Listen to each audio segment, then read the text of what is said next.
Joriy yil Migratsiya agentligi diplomatik vakolatxonalar ko'magida xorijda 250 ming nafar fuqaroni xavfsiz va qonuniy ishga joylashtirishni rejalashtirgan.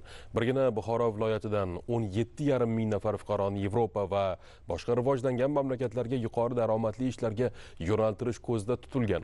2026-yil yanvar-fevral oyida 500 dan ortiq fuqaro til va kasb-hunar kurslariga jalb etildi. 100 nafari esa Germaniya davlatiga ishga yuborilmoqda.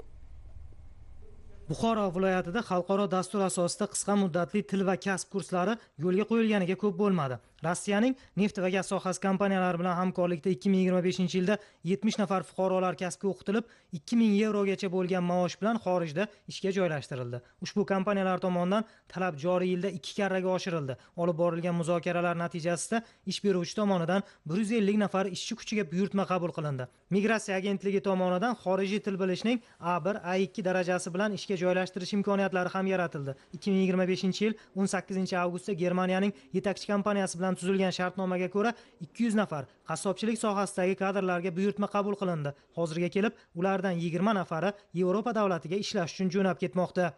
Avvalo prezidentimizga rahmat, bizga shuncha imkoniyatlar yaratib beryaptilar. Asosan 3 oy muddatda o'qidik va mana hozirda vizalarimizni oldik. Germaniyaning Rayda-Weidenburg degan shahriga Tonnes firmasiga o'sha qassobchilik bo'yicha go'sht zavodiga ishga taklif qilishgan. Soatiga 15-40 yevro oylik taklif qilishgan.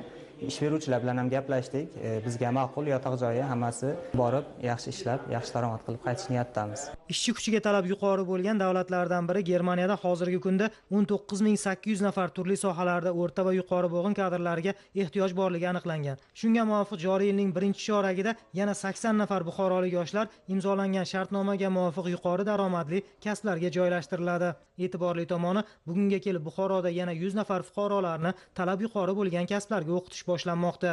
Buxoro shahridagi kasbiy ko'nikmalar markazi Buxoro viloyati migratsiya agentligi bilan hamkorlikda birinchidan xorijiy tillarga o'qitish, undan tashqari o'zimizni fuqarolarimizni kasbga o'qitish jarayonlarini ham yo'lga qo'ygan. Nemis tili kurslari, Germaniyaga boradigan fuqarolarimizga koreys tili kurslari, yapon tili kurslari kabi til kurslarimiz mavjud. Undan tashqari kasbga o'qitish ham yo'lga qo'yilgan. Fuqarolarimizga chet el ish beruvchilarining talablari juda ham ko'p.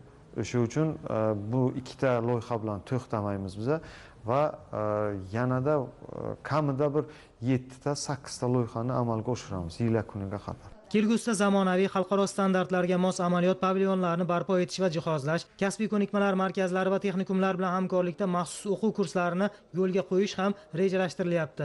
Albatta, bularning barchasi xalqaro bozor talablariga mos malakali mutaxassislar safi kengayishiga xizmat qiladi.